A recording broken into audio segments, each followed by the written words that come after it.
All Things Zazen. Practice while chanting. What if I told you that chanting in Zen isn't really about sound? That it isn't even about words or tone or harmony? That the point of chanting isn't to perform, but to practice? Let's start there. In a Zen practice, chanting is often mistaken for the bookends, a ritual before the real meditation begins, or a ceremonial end to yet another session. But this interpretation misses something profound. Chanting is Zazen, only voiced. It's the same structure, the same activity, the same pulse of awakening, orienting, and letting go, just expressed through breath, vibration, and sound. When the bell rings and the chant begins, the first thing that arises is sound itself. Raw, unfiltered, immediate. The syllables, often in Pali, Sanskrit, or Japanese, don't need to be translated. In fact, not understanding them helps. Meaning gets out of the way so that awareness can open.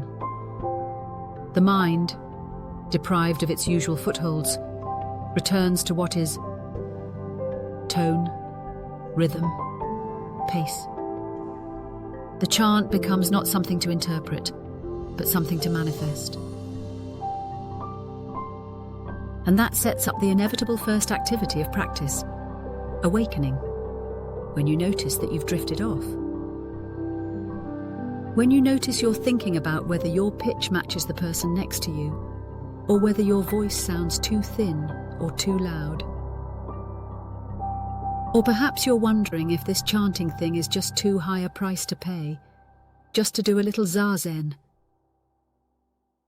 And in that moment of noticing, the proverbial curtain rises, and you return to the moment. Next comes the activity of orienting. You orient, not to the idea of chanting, but to the sound itself, to the hum in your chest, to the pulse in the room, to the chant card you're holding. This is the same orienting that happens on the cushion. Realizing that the breath breathes, the body sits, the moment unfolds. In chanting, orientation is communal. It's the act of synchronizing with others, not by trying to sound the same, but by allowing your voice to join the shared rhythm.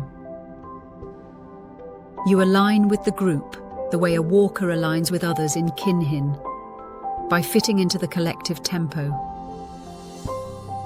It's a dance of listening and adjusting, leading and following, merging and separating.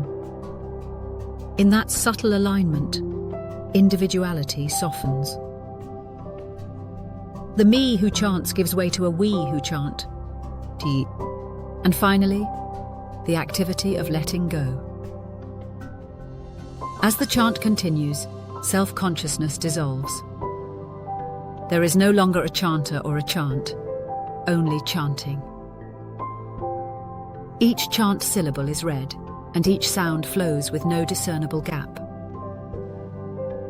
The chanting is no longer something you are doing. This is the hidden elegance of chanting in Zen. It reveals that voice, breath, and awareness need not be separate things. They can be facets of one unbroken activity, the same living thread that runs through all forms of Zazen. Here, posture becomes tone, breath becomes rhythm, awareness becomes resonance. And when the chant ends, when the last syllable dissolves into silence, something lingers. Not as echo, but as recognition. that the chanting has returned to the same stillness from which it arose. That practice while chanting, then, is not about recitation. It's about realization, the understanding that in each syllable, each exhale, each vibration, the potential for awakening is ever present. The chant ends. The bell fades. The room returns to quiet. But listen closely. The practice continues.